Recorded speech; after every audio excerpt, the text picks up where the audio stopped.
faut savoir s'assumer. Tu as tout mon angle, les bateaux belé bazo bateau Félix Tshisekedi to lingi yo azana demanda, yo bateau ba forcer aussi ba de wazana kata union sacrée. Wana iza ba flatter. A flatter. Oui, to flatter ndingo wana. Corbeau et les renards. Jamais aux amba langage ma be pour flatter muta peselo. Faut ka ba langage ndingo. Na lobité que azana droit kozonga te to azana makasa kozonga te, mais du moins to aider biso a pembeni na yi. To ebisa yeke awa ça va pas. C'est ainsi na obiki ba question muso aza libre. Vous savez, na ba pays muso même ba question ba pas apprécier, ça se prépare. Hein, communication communicateur na bino ou bien chargé de presse à bengi bino journée. Oui, voilà. Ouais, ça se passe comme ça. Il y en a une question ni ba tuna qui pour appeler sa réponse on a. Tu le on a question en côté. Pour ni ba tuna qui question na na tuna qui question et ni ba tuna qui question pour comment na niveau ko ba ke éducation na biso bazana na éviter. Il faut armer na biso na éviter. Ngati siko na tout na zone di bangote. Et il me répondre qui. Intérieur azali côté la police. Et ce ministre intérieur assiège chaque vendredi na kati ya conseil des ministres. Basolo la gani na kati ya conseil des ministres. Ya on a tout na babeta ka dame, babeta ka ba G6, babeta ka babeta ka nini billard ou bien qu'est-ce qu'ils font là-bas? Parce que nous avons un ministre intérieur. C'est le ministre intérieur ou azali chapeau na kati ya politique intérieure na police na ba service mususu. O yimda liko apporter na niveau conseil des ministres. Conseil des ministres bisika o ba décision minene ya mboki zo maka. Très bien. Siko bosala ka nini na conseil des ministres. Akeluka kisi po ba côté na village. Pour qu'on vie ça bien. Oh, kuna za facilité. Kuna alunda. Ah oui. Mais oui, bi peke ba uti ko beta c'était na ngoma kasi likambo. Ça ba pantalon sans poche. Ça prouve tout simplement besoin de réfléchir. Or c'est pour ça qui réflexion pour qui ma ça pantalon sans poche. Nani vie na biso yo na bité so vie azala kaka vie kifwa. Est-ce que vie kifwa tchai ba pantalon sans poche? Tiens. Kifwa zo tambula ka kishasa mubimba ko kangaka ba roulage ko kangaka ba policier. Tala musala o vie voilà vie na mi pesa yangwana. So muni mdo pesa mtu ke ba kifwa mso zo tala biso boka na sei. Wana roulage ou bien mona tala zwa moni pesa la ti rouge kuna. Kino pesa la ti rouge. Roulage a lingi ko zo ta bonjour te. Siko musala wana pona usala mofoni. Semble bon moni likopanando ke sika ebemi bino bande ko ba mesala likambo ya tata moko oyo sur le ballon amen na ino saka so pas comme tika se dikati yenda za décider quoi décider lelo fachi azimboka oyo azosa musala ko sala remettre tout en ordre atapino ko bolingai ngande mutu na ko polo ba koya sima mais bolingo ya Congo elega liboso ya bolingo ya personnel mutu na sala selon ba compétence na ye boko timbe liboso. Voilà, merci beaucoup amis téléspectateurs. Mbote mingi bozota la biso de partout dans le monde. Moi solo ya Congo et Bandi. En tout cas, tika télécommande na yo, tika smartphone parce que tout le mito beta ma solo ya Congo, ma solo ya le Congo démocratique. Pambate actualité ça pour continuer ko dominer ko ya na kati ya République démocratique du Congo na ngambo opposition ba réconciliation ezali ko salema na ngambo opposition association to koloba yango to bengango alliance, voilà les mots qui fallait, alliance paysa ko sala ba rencontre politique et de sala mananga opposition oyo ezako s'annoncer déjà pour 2023 pe ngambo ya pouvoir et sengeli ko ebati bandeko oyo bazali na kati ya union sacrée ba ko lobela toujours réélection ya Félix Tshisekedi topé demander à Félix Tshisekedi est possible en 2023, rien n'est impossible car Félix Tshisekedi en 2018 azalaki bobele yemo ko PS laki na bolonga ba leader politique et belé. En tout cas, un grand merci Nabino parce que vous avez continué à faire sa confiance. Lobby zalaki ndeko Chris Mukenda zalaki na biso abobengaki vraiment ebelé ba SMS nyoso to sepela ki na ba situation. Lelo to ye to lobela plus likambo etali ba sortie médiatique ya mokonzi ya mboka. Les tout derniers parce que ça na toile Mokonzi ya mboka a exposé que là si ya école Congo démocratique Mokonzi ya mboka misi communication moko ya malamu te pona basusu balobi ke Mokonzi ya mboka alobi sembo na oyo ezali ko salima na kati ya enseignement na biso na kati ya police na kati ya armée na biso chef d'état beti libanda te to robeta lisolo na oyo etalipe ba loi électoral ou bandeko na biso ya opposition balobi esengele bima na kati ya Assemblée nationale parce que ezali kopé ça honneur te ya kosala ngo na kati ensemble on a pas mbaté ensemble on est comme caisse ya raisonnement ya ndeko Mboso Kodi en même temps to ya kobeta lisolo etali réconciliation ya ndeko Moïse Katumbi chapeau na ndeko Joseph Kabila Kabang eza ko un peu de partout mokolo ya 16 le 17 sauf en prévu ba date ezalina nous changer te selon ba source sengeli ba leader politique ba balé ba kutana pe li susu to kotali sabino en même temps la vidéo comment est-ce que ndeko Augustin Matata Ponyo tant que président national ya parti politique na LG2 akendaki ko kutana na moko pe ya opposant bon ngana landi na interview wana abenge pe ndeko Martin Fayulu opposant monene ya mboka na biso réaction ezalaki te pona ko répliquer place wana ndenge bato belé to makaba ba biso dans opposition to dans résistance borolanda bino moko pour comprendre que interview wana ezalaki accordé presse ezalaki mingi te mais tozalaki moqué on a interview oyo ba leader politique ba sepela ki ba pesa na ba Congo mani alors invité na biso ya lelo ezali bongo maître Douli Loulou Muntu wala invité permanent masolo Congo bien que changement à climat au comprendre besoin quand même voir de Moïse Mbouyi ezako pesa vraiment comme il se doit nzamba zali na biso pesa biso force ba changement à climat ko pekisa biso te moi nungu ya santé to ya ko pesa bino information en temps réel maître Loulou invité permanent masolo Congo bote na bon week-end. Merci beaucoup mbote pa na yo mbote pe pa balandi nyonso mbote merci bien que nous te bouger mukime nzamba sungito ya très bien bonne santé boni masolo ya perenko ozobeta mo lisusu te na plateau na ngapo baki Moïse Mbouyi masolo seke ozanga te mena mo na silence radio na zo bengo zo zoate na maître wa ko fana déjà na mwanda non na yaki bandakala na zalaki ya bandakala masolo wana ezalaki plus lié na mbongo to bengi cagnotte okay. Il y a $660,000 oyo perenko ka pesaka te na société pa pesaka société pa pesaka wa epar nyonso ne salaka montant ya 660 ndenge na yebisa bato ebele kiza komba ona banda depuis 2004 très bien parce que notre circulaire cinéma en 2004 or notre circulaire on ezaki lo mwa ko bomba ba bomba ki bangete notre circulaire on ebana et mona na même parce que ça parlait de l'argent au barotin à disposition à la communauté. Très bien. Alors babomba notre circulaire on a découvert notre on a banda combat banda 2004 il le combat na biso juste solution tu ko informer batu que na date ya Nicolo 2 jours passés dans auto d'ailleurs le document lelo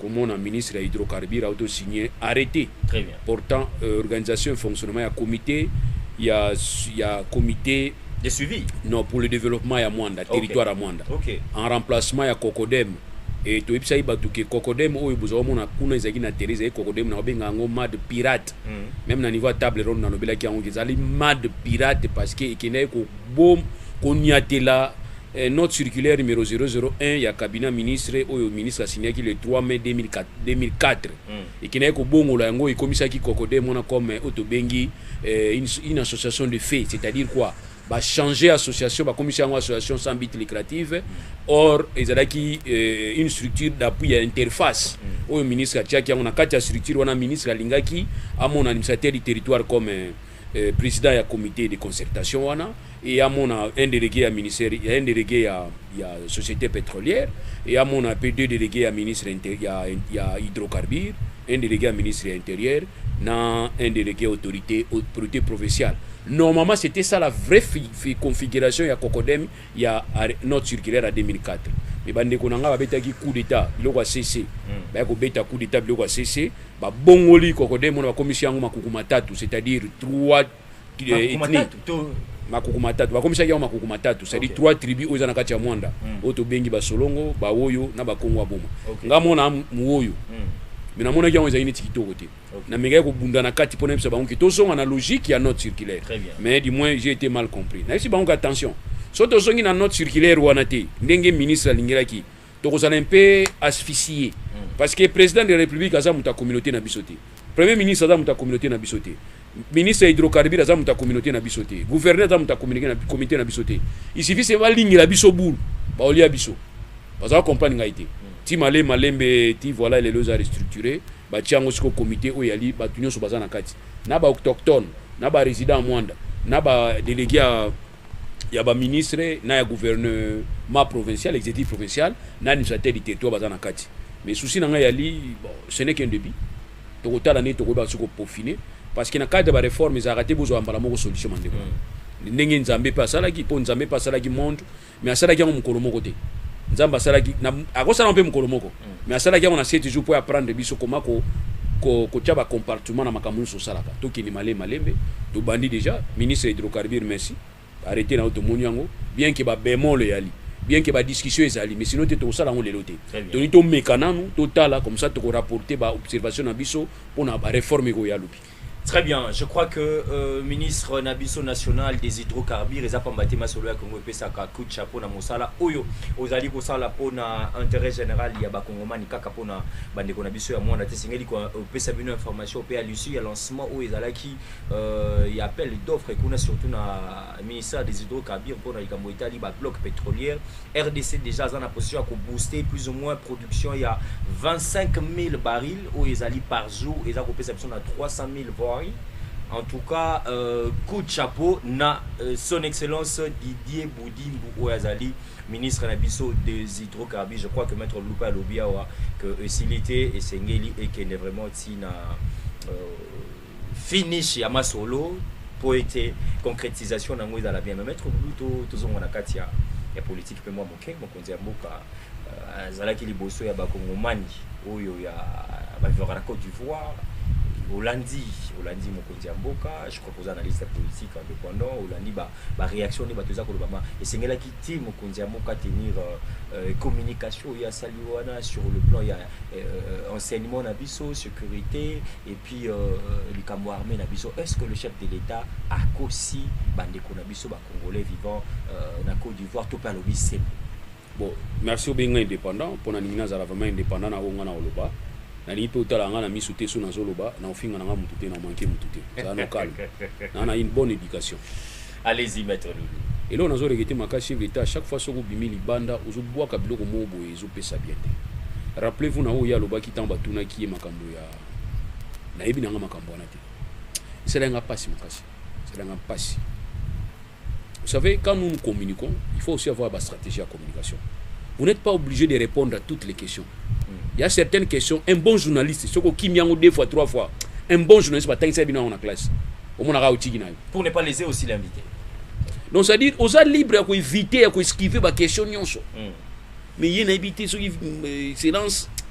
Ça va obliger à répondre à la question. Et puis, il y a une question. Journaliste, on a bien. Soit un journaliste à Côte d'Ivoire, en tout cas, c'est qu'il y a un problème. Soit un journaliste à RDC, c'est qu'il y a un Mouini. Oui, donc il y a des questions mais place ngana zo comprendre est-ce que réalité au mokonzi alobi ezali le kuta qui enseignement na biso ezali na baisse et bana na biso niveau ezali penate est-ce que c'est là ezali biloko to lo bakango a biso nyoso à la portée de tout le monde? Supposons que ezali solo ngai na bota bana nanga na kina quartier na bani ko tonga bana nanga éducation eza bien te na otonga bana nanga ou bien otonga na article 69 est clair. Nous devons avoir autobengaka politique nationale et éducation. Nous devons avoir un ministre intérieur à côté de la police. Et ce ministre intérieur assiège chaque vendredi dans le conseil des ministres. Parce que nous avons un conseil des ministres. Il y a tout. Babetaka dame, babetaka G6, babetaka nini billard. Ou bien qu'est-ce qu'ils font là-bas? Parce que nous avons un ministre intérieur. C'est le ministre intérieur qui a le chapeau dans la politique intérieure, dans la police, dans le service mususu. Oh, yimda liko apporter dans niveau conseil des ministres. Conseil des ministres bisika o ba décision minene ya mboki zo maka. Très bien. Siko bosala ka nini na conseil des ministres. C'est beaucoup tana na bino. Bobetaka dame, bobetaka ba carte. Moi je ne peux pas na ko tolérer en côté. Donc on a dit que supposons isa solo que éducation isa bien te na Congo. Journaliste on a linga tout na question nini. Pour on a répondre tina niveau na lobake niveau isa te. Bino to botu na soma question so na okimango. Yo na tuna question na kimango. Et puis on comprend qu'il y a qui n'a pas question. Et puis on dit qu'il n'est tranquille. Donc ça c'est un problème de communication. Je n'ai pas supporté. Mais beaucoup de gens défendent le chef de l'État. Non, il a raison. Que le vote. Tout le monde peut dire ça sauf le chef de l'État. Tout le monde. Ouais. Parce que la solution c'est lui. Il y a la solution. Au regard il y a prestation à serment. Il y a mon quoi prêter qui serment. Qui est déjà forcé comme président Mboka Nabiso? C'est comme Ndenge Kabila il a fait passer on a sacrifié la jeunesse. N'a forcé qui?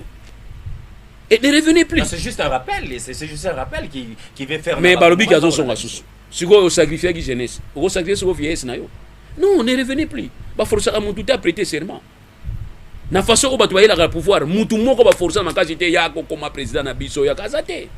faut savoir s'assumer. Tu as tout monde on débat te bélé bazo ba ke Félix Sekedi to lingi yo azana demanda yozo ba te ba fonction surtout ba te wazana kata union sacrée wana eza ba flatteur a flatter oui to flattaka ndenge wana corbeau et les renards jamais aux bamba langage ma be pour flatter muta pese loko faut ka ba langage ndenge wana na lobi te ke azana droit ko zonga te to azana makasa ko zonga te mais du moins to aider biso wa pembeni na yi to ibisa yeke awa ça va pas c'est ainsi na lobi ke ba question muso aza libre. Vous savez, on va payer même la question, on va pas apprécier, ça se prépare.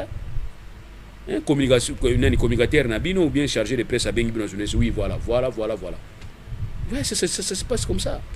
Il y en a toutes les questions, ni ba tuna qui pour appeler sa réponse. Tu le non, question pour ni ba tuna qui question, nana tuna qui question, et ni ba tuna qui question, pour comment on niveau quoi que éducation na biso bazana na éviter. Il faut armer na biso na éviter. Ngati siko en tout cas na zone di bangote, et il me répondre qui.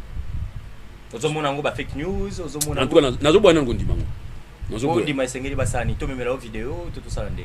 Bon boyelinga na vidéo te otulinga ka question mamu, yo nazo répondre ke na ndimi te. Yo ka ngona nkana na toile ka ndezo bango. Yo zina otangola. Nazo ba ikamu zo comprendre te na ndimi te. Ki ko bimande ngona. So pe bimande ngona boti psangai nani atuna ki question na. Pona ni atuna ki question na. Ndenge ni natuna ki question. Bon tozo équivoque yo à la place ya Mokonzi Mboka Félix Sekedi. Question wana ndeko lulu. Question ngo izala ki nini? C'est ça le problème na otuna. Yo za journaliste faut aider biso. Les questions étaient quoi?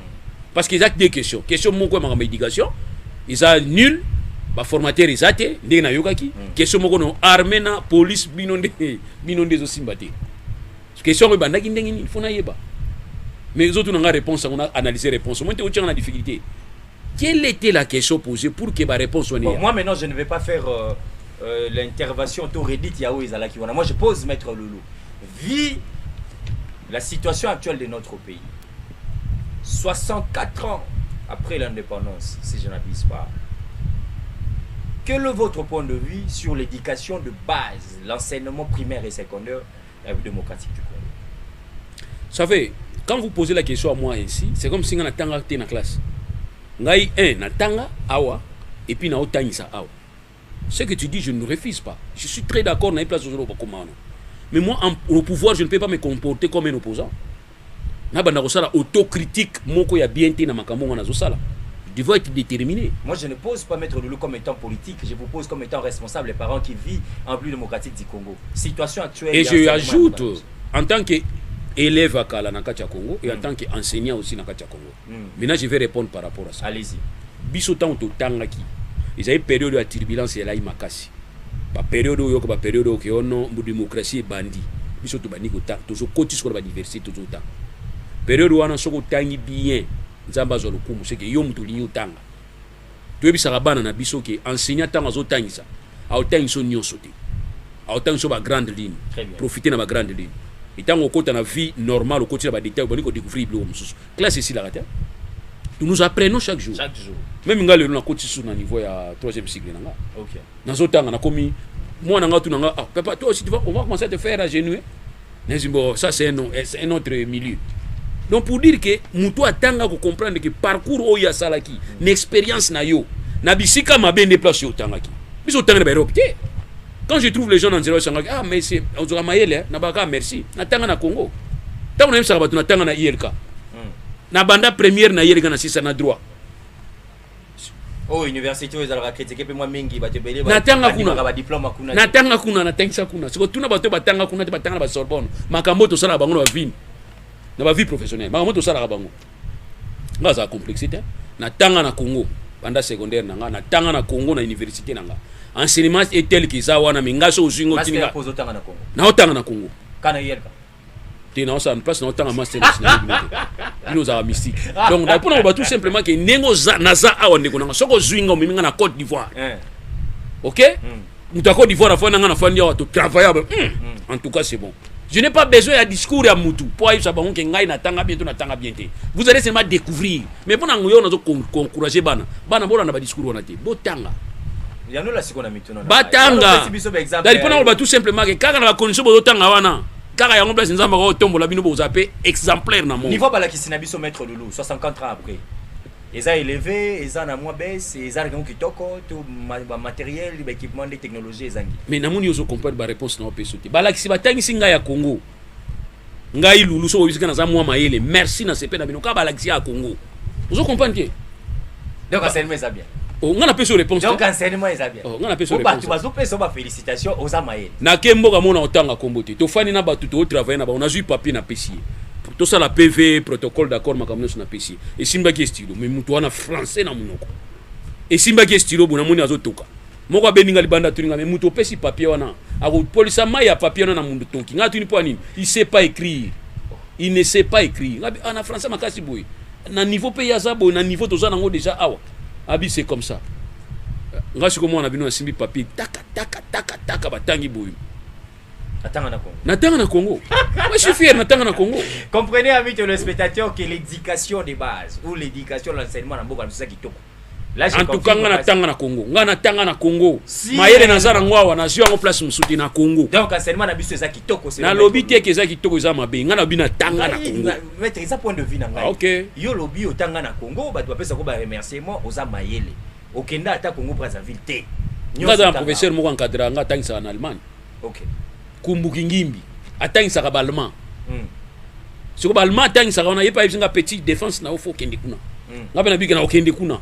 Nous avons des Congolais qui vont défendre ba thèse na bango na niveau ya ba Belgique ba France bazo ya na ba kota kitoko. Kasika na Congo wat. Non peut ça na réponse. En tout cas ngana tanga na Congo. Très bien, pas de polémique. Et je suis fier de ça. Nazara très fier. So tu ninga na pesa université nanga. Ouais. Ngana ningi place à master. T'es master na signaler biloté. Bana ya maître. Oza très à l'aise ya kotanga sabongo pe na Congo le otanga. Ba otanga na Congo, bana ona mayele.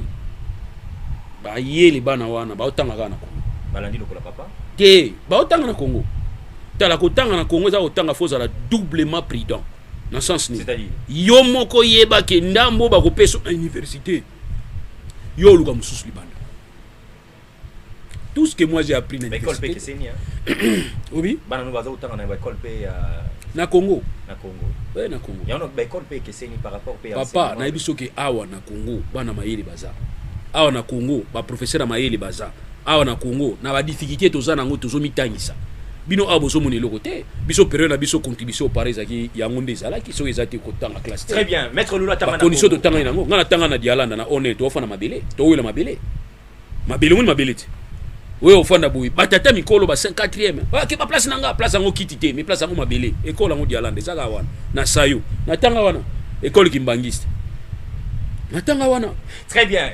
Université nanga na sala ngo première nanga na bandana IEC. Na longo na ye na ke ILK na 6 classe. Ah, c'est ça master ndé to ko so boyo lo. Master ça tranquille, faut na défendre, ngana ko défendre vraiment tant on défendre boya. Olebi? Ça dépend ya orientation à moto azo encadrer ou encadrer. Très bien, je crois qu'amis le spectateur, on est fier d'être congolais et puis d'avoir l'éducation de base et surtout l'enseignement au yobabiso pe tozoa Moïse Mouibasi que nebe mi bala sala ngona Congo. Biso pe tokena na biso ta Brazzaville to tanga na Congo. So to pe sa réflexion to pe ça ce qui les lo yo bato moso ba sepela na biso que to ko ba moi malamu toza ta instruit mon cœur parce que tozoa dina éducation à base ya malamu na famille pe to kei na été lo na pe si bala kisinanga nyoso ya à l'époque ils avaient un institut maïlongo le fandara na C à l'époque mais bah école primaire non ils avaient matete bah bon c'est école wana à l'époque je cite pas le nom du ministre pour la publicité mais c'est bon baba un sekota coup de chapeau maître Loulou 64 ans après police na biso service à sécurité na biso les akitoko selon vous to ils ont moi ba amélioration que ça ça veut so ezali kitoko makasi to so ezala ezana droit kozala kitoko kaka ezana droit kozala mabete les batia ba inspection te. So teli batia inspection. So teli mon inspection tina na yengi. Très bien. Ils ont inspecté ba service, inspecté ba bon déroulement ya misala, ba fond, ba nini, c'est comme ça l'inspection. Alors quand vous êtes des inspecteurs, ils à la police, à l'armée, vous faites na bureau na bino. Vous aurez ma ligne. Eh ben écoutez, bino mo boyeba. Boyeba bino moko. Et aussi il faut définir ba critères. Pour police ils à la bien, police et accord. Pour ils à la bien, il faut définir ba critères même il y a recrutement là-bas. Très bien. Mais tant que vous définissez les critères de recrutement, vous prenez les gens au bazala qui déjà chassés dans la famille na bango. Au monde on a été comme moi dans l'armée. Pour nani? Ou aza mubulu aza uiba. Ce que vous ticket koto pour appeler munduki. Donc comment le service mon ko ya vagabondage to esika moto vie simité ba boaki na peine. C'est ça. C'est ce qui est regrettable. So taliba nos frères européens, ba français, ba belges, tant ba se comporter bien que ba dérapage y a la police na bango, mais vous sentez que la police est au service de la nation.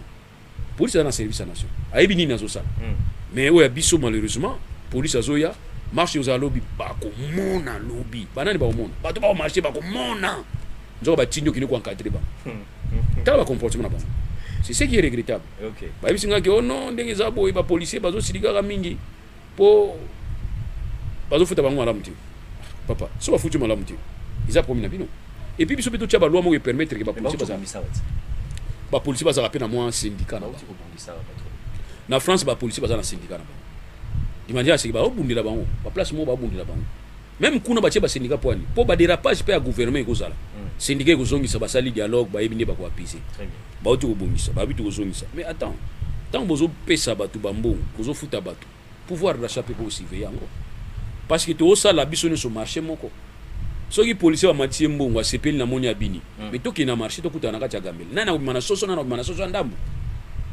ça aussi c'est un problème donc tous ils ont un niveau marché to bongisa marché pouvoir d'achat pour permettre à ce que salaire au ba futa mutu ateza muke mais permettre ya vivre donc à ce stade ba et na niveau on il faut qu'est-ce qu'il faut faire il faut ça la net tout ça la kala ya ko zo charge ya ba na police batangisa ba no ba école gratuitement ya ko zo transport na bango soko yiba lobi ke policier afuta transporter policier afuta transporter à partir ya feuille de route bolongoli policier ba utineze na Congo central bo sale les feuilles de route akena ba transport public akeko mi pesa les to élargir en autobi policier ko futa susu transporter et comme ko poser bango ba problème comme ko minimiser bango au moins policier ba ogangele pas recevoir place yo zali salo passe mais ce que tout ni mutu a okengela ngaso e premier ya lié pour ni bazo humilier boy c'est parce que l'état au départ a zo charge makambo ko sala pona été et puis normalement policier faut en camp ba soda faut en camp lelo ba soda ba komi mingi libanda ba policier ba komi mingi libanda ba civil ba komi mingi na ba camp ba komi ba locataire tout ça ça pose des problèmes on appelle l'état olobi nyoso on appelle l'état mon frère pour foutre na camp ko lo fanda kuna oza civil l'état ebité bino sakana l'état ibaka nyonso mais l'état lingo sala l'état comment né démissionnaire akoye batali ya te net mama courant obi ki babenga ngo raccordement frauduleux le simple fait d'avoir courant pas baninga ou les salons pas na bino très bien le comment un officiel non et comment officiel pourquoi c'est parce que l'état est incapable de faire ce service wana alors devant ce fait l'état obi ka kangi miso mais là on y a réclamé ndako epesi courant futa courant ndako osu courant futa courant attention on ndenge frauduleux futa courant na sepela na réponse na bango et ils arrapé à solo OK ndako epesi courant ne batindika ba courant ba deuxième ligne et zui kuna côté courant la teme mwinde pela ba otuna bo mwinde zo pela courant uti wapi ona zo yona ndako moko kasi ye tuna ya zo kyango wapi wa zo kyona scène kasi biso to yiti ah maître lolo er moko komiko ezala ka kitoko mais ce sont des réalités oyo tozo vivre na mboka mais côté o lobaki lo montre capital ya likambo ata amélioration ya salaire mais wenze c'est quoi ce stade ngana lobaka pourquoi ba congolais plus tozo nga kosengara une chose et son contraire ba tolela ki salaire ngo ya combien ya nini ba meki pour améliorer salaire 30% peut aller belé to ko yoka au mois de juin juillet et comme à 45% sikoyo wenze lisu obi okoto bimina soso ndambo bimina soso o mbimba par là qu'est-ce qu'il fallait faire directement aussi na amélioration na wenze pe ko kita selon vous ngana kineko fanda na mwanda na za fanda na mwanda baki ya base ya mnene za na mwanda babengi baki on c'est-à-dire nous nous rendions na baki poto senga bilo olié pa basoda soza na ndeko fanda na base na baki période wana tous qui kuna bané à souka fois bané 81 82 OK je me rappelle toi na maman le qui na biso mo zo na baki na mbaina zaki belge un belge commando belge so to qui kuna ba chasser ya biloko otala ba soda bazo lia bazo lamba kombo doka ma deso ba soda tous ils ba desu ya ba soda soda zaki na droit ko zo chaque fois ba carton à cigarette le soda azo sengo cigarette et c'est si ni ma senga pia na benda ta moko mais kalera ki soda bazo a o mela ko mela kati bazo peso yango moni solde salaire na bango babenga ngo solde babenga salaire ya soldat solde pourquoi c'est parce qu'on suppose que l'état s'occupe na nyonso o ya soda donc l'état zolié sa soda azo tengisa bana na ye ba okendi ba classe afuta ka loyer azana kati ya camp même ko bima na ye bazo surveiller même ko zonga na ye bazo surveiller yango moni ba ku ezaki mingi na nzela kene na niveau kan kokolo wana mona bato ba matami ba sauter mais kala vraiment ça qui interdiction formelle binonio son apporte très bien soda uti libanda bakangi pa pem problème wana soda za problème Soda a besoin de ses salaires. Les conditions à vie. Et c'est moi qui suis militaire. Bacheli bango cantine populaire na bakan, bacheli bango ba etelo na bakan, ba salle de classe moko énorme. Wa moni aux autres bango. Ah mais oui, comment ko ba biloko boy. Aux autres bango. Oso qui dit na kanchach. Toi na kanka moko na tchatchi non? Oso comme na. Nous avons que seul camp. Quand tchatchi. Quand vous non? Toi na camp moko. Quand ko longoli, quand kabila longoli. Alors c'est l'exemple pour lequel bossa lango de manière globale. So c'est lango de manière globale, ça va permettre à ce que situation va souder à la bien. Au moins tes micro va souder on va côté roulage. Parce que là tout va. Ba policier tout bazongo va côté na roulage. Akelo ka kisi pour ba côté na roulage. Pour qu'on a vie ça bien. Pour qu'on ait facilité. Qu'on ait alunda. Ah oui. Mais oui, puis que ba outi ko beta c'était na ngoma kasi likambo. Ça là pantalon sans poche. Ça prouve tout simplement besoin de réfléchir. Or, c'est pour ça qu'il réflexion pour qui veut m'avoir pantalon sans poche. Nani vient na biso, d'habitude so vient à la cara, vient qui fois. Est-ce que vient qui fois tchèque pantalon sans poche? Tiens. Qui fois so tambula ka ki chassa mobimba, ko kanga ba roulage, ko kanga ba policier. Tala musala o vient voir vient na mi pesa yangwana. So muni mto pesa mtu ke ba qui fois mso zo tala biso, boka na sei. On a roulage. Ou bien mona tala soit moni pecha la ti rouge kuna. Kino pesa pecha la ti rouge. Roulage a lingi ko zo ta bonjour te. Siko musala wana pona usala mfoni. Roulage à Kangio, à Mimio na bureau. Sache que yo défense c'est raté. Les simples faits de Mimio na bureau, en tort. On a la raison de écouter chef à ça préparer déjà chef à Obenga. Madame Chama ya fufu, pa Mimili nga déjà mutumu kwa. Est-ce que makamona bango ba yebi yango te?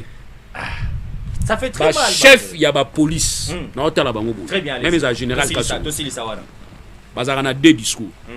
Premier discours, ils ont en public. Bokeba, chef d'état Pekichango, Bokeba. Très bien. Deuxième discours, oui, on a un dossier, Boya Bokanga Bango. Deuxième, parce qu'on a des discours. Ils ont mon côté, ils ont mis balai. Parce que moi, je ne peux pas comprendre que dans un roulage, dans un policier, mon condinabi soit gangi pour un comportement. Non, ça l'a qui m'y attend, il va au mikolo batu. Calme, mon ama. Roulage sur le cola, continue à mutouka kangi. Azo qui pète. Mikolo, ça a filmé. Attends, vous filmer, va occuper soutien. Donc, c'est que quelque part, bazo soit sanctionné. Ce que ça m'a eu, bazo soit sanctionné, mais aussi. J'ai regretté, j'ai vu le Premier ministre, son Excellence, Monsieur le ministre de l'Intérieur, VPM. Il est mort au Kangaba roulage. Il dit que c'est la première fois. Ce qu'il y a d'après, il y a Sali. Nous avons Sali, il y a un Seka. Tala échelon, il y a une place, il y a Sali. Il y a une place, soda, il y a Kanga. Mon frère, quel honneur au PC soda. Nga so naza roulage okanga pa premier ministre na osepela nesi ba onke voilà na komi na nini na ngo bénéficier na nini na wa benga compétence donc ça dit ba suivre ngai avec compétence na lien na compétence na non un vice premier ministre o se permettre de kanga ba roulage o bazo se comporter mabe na katikati wana échelon est trop. Très bien, je crois que la télévision est à la quatrième pouvoir, parce que Bilo Gozaï Gosala Malamouté, Sengeli va décider de améliorer et Gozala Kitoko Mingi parce que Zali vision, il y a Mokondi Amboka, état de droit, les peuples d'abord, je crois que et Gozala bien, bah dénonciation ça m'a boué Zali va Konzi Belé mettre le lobia ou Belé Boébi, Mokondi Amboka Pekisi, Kanga Bango, Belé Toebi Yango, mais Zali Kitoko Mingi Tezo qu'on aurait pu peine c'est nabisoté ba service de sécurité des alliés vraiment malade mon mingi. Alors on va changer de chapitre avant ton paiement mettre le luto là on a vraiment attentivement où les alliés tête à tête il y a mon amboka Augustin Matata Pogno na mon amboka Martin Fayulu bakutanaki effectivement ndeko Matata ndaki na résidence na ye et si kanini ba kendaki ko échanger parce que lancement il a sorti à parti politique na ezaki officiel LGD je cite tout là d'abord c'est un reportage signé Masolo Congo qui on s'est juste après. Et comme vous savez, nous avons été cooptés et désignés comme président national d'un parti politique, le LGD, Leadership et Gouvernance pour le développement, et un parti qui s'est inscrit dans le bloc de l'opposition. Et il était donc important que nous puissions rendre visite à tous les grands animateurs du bloc de l'opposition. Comme vous le savez, Martin Fayulu était en des responsables de l'opposition. Voilà, vers le bloc patriotique. Bon, écoutez, c'est un bloc qui, pour le moment, rassemble tous les partis de l'opposition, mais aussi des mouvements citoyens et laïcs. Et donc, je crois que nous avons aussi abordé cette question, d'autant plus que nous avons fait le tour d'horizon, les grandes questions qui sont aujourd'hui gérées par l'opposition. Vous avez abordé aussi la question de la candidature unique de l'opposition aux élections 2023. Non, ça, ce sont des questions qui pourront suivre, parce qu'aujourd'hui, c'était la question de faire un tour d'horizon général. Mais je le souligne, Martin, c'est quelqu'un que je connais depuis bien longtemps, on a d'excellents rapports, et donc c'est une sorte de retrouvailles. Merci. Merci.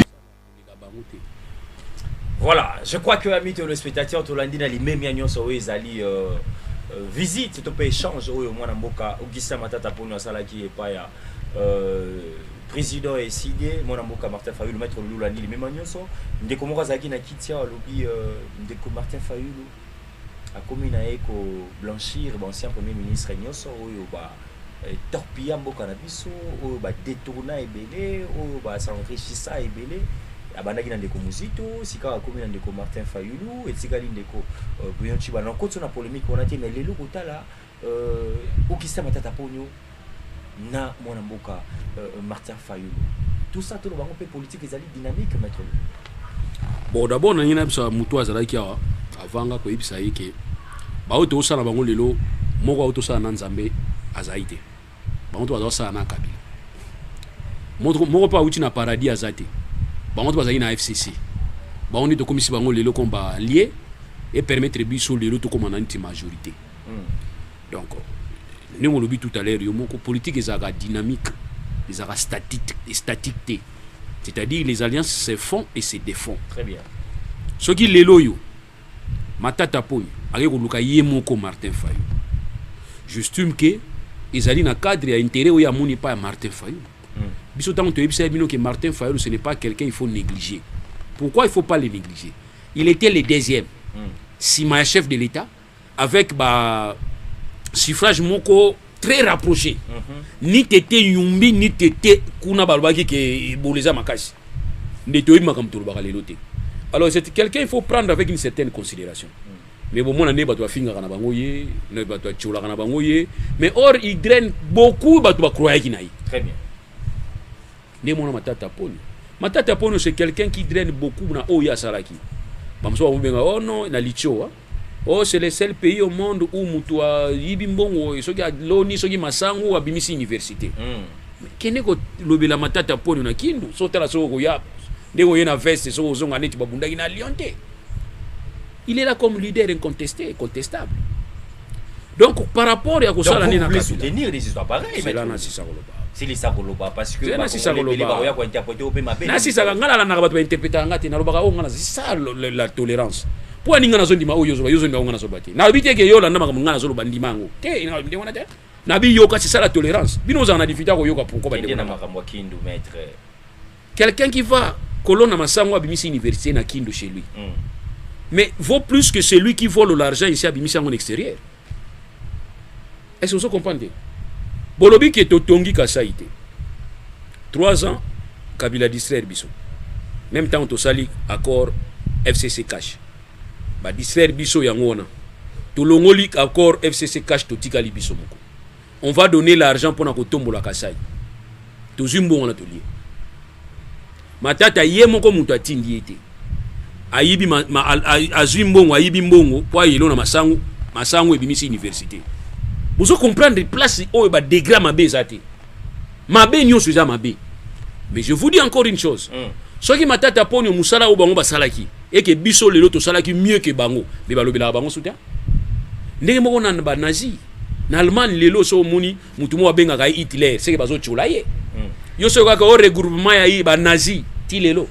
C'est parce que nazi ezaki na période moko bazaki ba incontestable comme ba leader. Mouvement nazisme ou Hitler wana. Mais lelo na niveau allemand balobela sous Hitler ti ba mo moni on dirait mo anti-valeur. Très bien. Pour nani parce que ba allemand ba zonga ko vivre bien. Congo peka ndenge moko. Kabila bazo lobela lelo parce que lelo ça ne va pas. Lelo ça ne va pas. Monsieur Kabila ndenge za wana soki lelo za ça va. Kabila mutako lobela zata. Ole kabo to abeti mu Congo ba okipe. Bo moni ngate to moni yo nani. To peso mu Congo. Ba lobe bazo lobela retour Kabila za ba militaire un peu perdé na ba neko FCC. Les ali peuple. Soni wana ba koza nango soki Kabila sala ki rien, biso sali quelque chose lelo. Maman Kabila kwei. Pièce contre pièce. Donc pour vous Maître Loulou, les loyaux 3 ans il y a pouvoir actuel et le komoko ba changement égalité. Ce que vous comprendre. Mais ils ont contredire le chef de l'État. Chef de l'État lobby qui prend un pilotage exact. Chef de l'État lobby qui est enseignant niveau exact. Chef de l'État lobby qui est policier, n'a pas soldat aussi sa guerre. C'est que yo lingina lobani. Ah mais attends, yo lingina lobani. Mais non, so lingina lobelo on suspect c'est ça je suis prêt. Ngana lingolo lobelo on soutient ngana lingi tous à terrain moko normal. Oh, yo dans terrain normal té. Comment mi manga yo. Toi dans terrain normal té. OK. Nous devons faire quelque chose.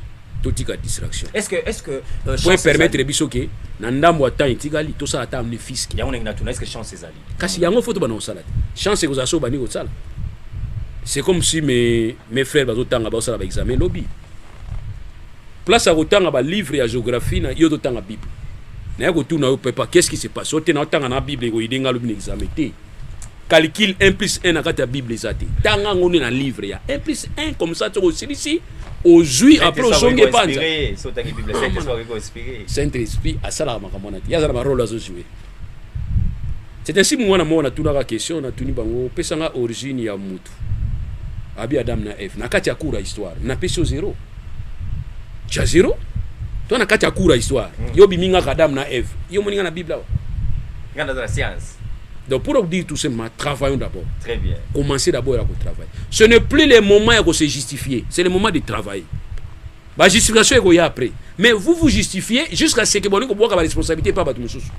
Si vous faites, ah, c'est invité, Kabila Bomamboko, oui, il y a Kenda. Alors, tous les gens qui Kassavu Bomamboko, Mobuta Bomamboko, Nani Susu, Moussa Bomamboko, Kabila Bomamboko. Vous allez être comme ça en train de plénicher. Le temps passe. Vous avancez. Quel est le bilan? Vous croyez que les bilans que vous avez dans ma tête à pone Simbagité? Mais beaucoup de communicateurs de l'Union sacrée disent ceci. Prenons les 18 ans de Kabila, prenons les 3 ans de Félix Tshisekedi. Est-ce qu'ils doivent encore communiquer? Moi, je ne peux pas comprendre que les communicateurs, il y a Union sacrée, Lélo. Ils vont communiquer. Ils vont communiquer. Mais ça, là, qui est non, non, ça se voit aux yeux. Et moi, on a mis ça. Il y a des gens qui ont mis ça. Moi, on a mis ça. Bon, forcément, si vous avez un bon, c'est que vous boire un bon.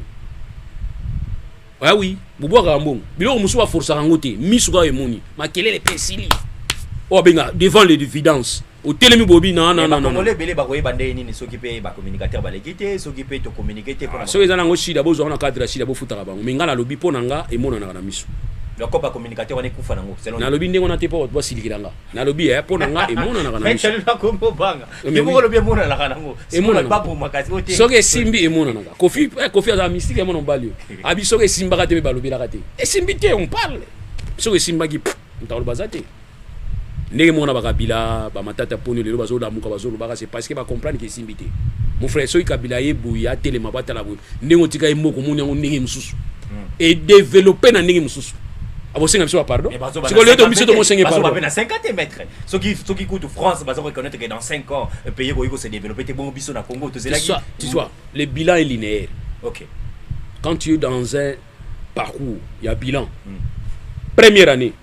Tant on y perd, on peut évaluer ça. Et on peut dire que dans 10 ans, c'est linéaire. On doit sauter ça par hasard. On peut t'évaluer. Ok, ndengo bandi boina tant on sali. Mais tout temps on a classe, non bien on a classe na biloko naté. Espace, temps, ce qui nigno yo. On peut te dire que Colombo Belgique, que so longo na vitesse oyo, ou comme en France Airboy. C'est linéaire, c'est la science.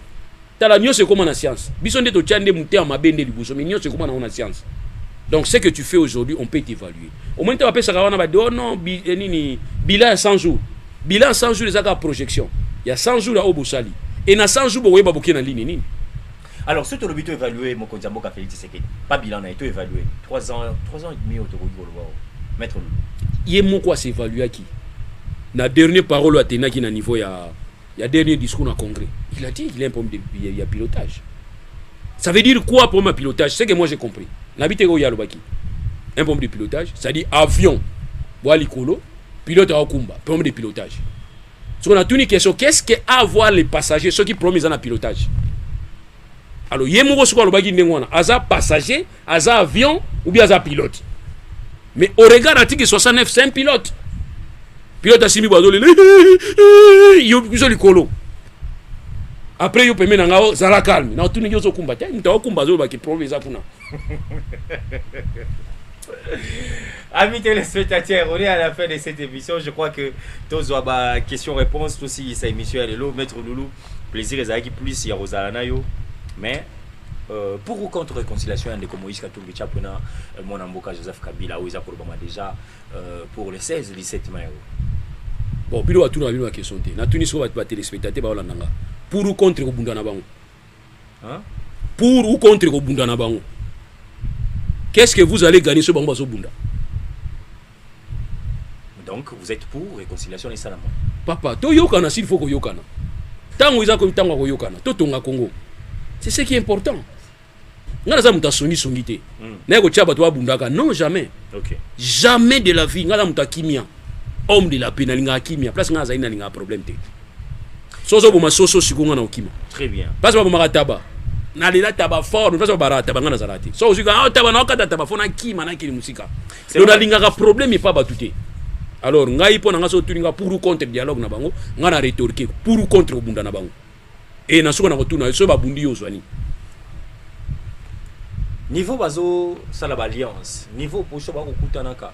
Est-ce que tant que analyste politique aux hommes na fétisgal boza na chance paix à 2023 à la réélu par rapport à l'alliance tout ça actuellement na kato chance au chef d'état za nango na alliance ya za nango est beaucoup plus importante que au bango ba osala mike wana ya bango za mike ouais Kabila na katumbi ya mike mais nazo biso lika mozo ndimanga te pourquoi na lobi que chance au chef d'état za nango na ba allié au za nango il suffit qu'il ait ba ko contrôler bango ait ba ko sala pas jouer jeu franc est beaucoup plus importante que o ya bango bazo sala.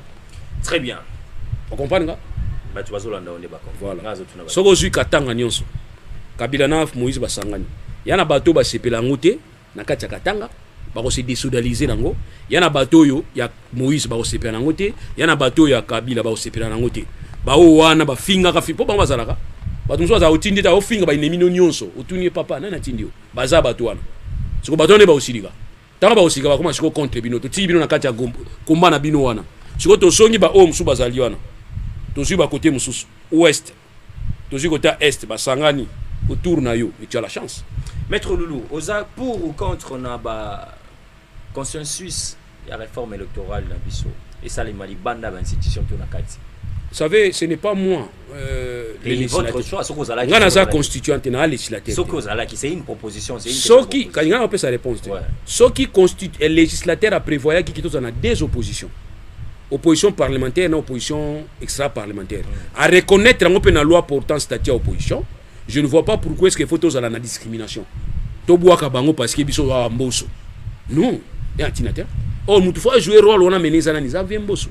Parce que c'est le Parlement qui est l'institution la plus politisée. Or, dans cette institution la plus politisée, il faut que tout le monde maîtrise. Il faut gérer la tension, l'ambition. Il faut la désintéresser dans le poste de la président. Mais je vous dis la vérité, il faut poste de pouvoir. Et nous avons même bango. Voilà. Parce que ce hôtel n'a préambule na biso ya constitution balobini. Crise récurrente au to bengi ya légitimité et posa qui n'a pas institution, y compris ba animateur. Mais biso le ba crise institutionnelle. Or il y a aussi crise animateur. Quand un animateur devient crise, c'est un problème. Viemboso vous devenez une crise. Or vienne na sagesse na inde yango ndazawana. Bon se rappeler vieux. Tant on nito longola pour nani Mabunda. C'est les vieux qui étaient contre. Ça qui na FCC. Ne touche pas mon Mabunda. Mais il ne savait pas que c'était sa propre bénédiction qu'il était en train de combattre.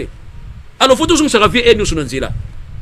Mais, dans mon excellence, monsieur le président, tu sais que la Zobanga Ravie Mbosso. Mais oui, il y a ça une vérité que non. Regarde, toi tu es là à l'intérieur. Sache comment jouer, comment jongler. Il y a une opposition interne, il y a une opposition externe. Quand vous parlez, il ne faut pas seulement parler de la position interne parce que il y a parlementaire. Non. Demain après, vous avez une opposition externe. C'est ce que vous ignorez. Tala, vous avez pouvoir les vous en opposition. Tout ce que vous faites aujourd'hui aux la jurisprudence contre Bino. Très bien. Tout ça au Congo central, tous un nouveau gouverneur, le docteur Guy Ban. Satisfait aux amants à côté Kunat. Mais ça fait que Mandoki ça m'a bien. Et puis la ligne de Mandoki na ajo. Kindoki a eu mon col les arafos. On a la ligne de Mandoki. Bonne chance. Hein? Kasi pas moi qui n'a eu. N'a Mandoki bonne chance. Mais c'est Dieu Menonga la lobby Sengeli ba ni les élections. Bon, ce qui est regrettable et pas y avait Domindonga là, faut pas comprendre. OK. Ils allaient émotion ya perdant. Mais ce que moi je n'ai pas compris ça plutôt président vient m'envoyer. Là je comprends pas vient m'envoyer ma réaction là. Est-ce que c'était vraiment important de répondre à Domindonga? Est-ce que c'était à vous de répondre à Domindonga? Je ne vois pas. Mais quand vous parlez de Makasu ba ela ki ozwaki. Makasu ngo wapi basaki ya Makasu ngo. Ezaki likasu moko bien basaki. Très bien. Et tant que vous avez kende pa ya batu mususu wana ngana zaka na voix moko, on go conseiller nini? Parce que ngana yebi que en principe un gouverneur faut passer discours ou ko convaincre ba député. Mais tant que yo ndimi obi que Kamaro wana, so pesinga ngo bomba mususu. Donc c'est que vous avez apologie à corruption. Fallait dire que non mon amai na ba veille ya ba élection boye, moi na yamba yo zati. Na pire esprit, ngana za président institution moi na yamba yo zati. Je suis désolé. Tokuta na kati ya salle. Ça, tu n'as pas dit. Très mais bien. Tu vas commencer à dire des détails. Oh non, bah, Péki Sakia qui écoute na école là-bas na basi. Est-ce que c'est une décision judiciaire? C'était une décision judiciaire. Est-ce que vraiment loi et prévoyait que non. C'est-à-dire pour dire tout simplement qu'à niveau Congo certain nous avons un problème. On avait un problème. Nous avons un problème. Jusqu'à la preuve du papier. Tu sa chance na docteur Guy Ban parce qu'il pour réconcilier Ban à Congo central. En tout cas, c'est un souhait à Salango, mais a difficulté makasi. On a fini cette émission. Merci à Maître Douli Lulumuntu, merci Nabino, amis téléspectateurs pour une édition spéciale à Masolo et à Congo et à Moko Moalelo. Je crois que l'objet est samedi, Lelo Ndeko Junior Nembale Badalagi face. Il y a des jeunes, il y a commune, il y a Kumbanteke pour nous évaluer mi-mandana. Je crois bien que demain il sera avec nous. De discuter nae dans le Gamota les mimanda pour bazoko torpiller na réseaux sociaux pas comme jamais. To bagi te reçoit dans nos réseaux sociaux. Cher honorable Junior Nembalemba. Demain tête à tête avec Moïse Moui. Au revoir. Semble bomoni likopanando kesika ememi bino. Bandeko ba mesala likambo ya tata moko oyo sur le ballon. Amen. Na ino saka se fa comme tika se dikati. Yendi aza décider quoi décider. Lelo facha zimboka oyo azosa musala ko sala remettre tout en ordre. Atapino ko bolingai ngande mutu na ko polo ba goya sima. Mais bolingo ya Congo et les gars liboso ya bonima so personnel. Mutu na mto sala solo ba compétence na ye. Boko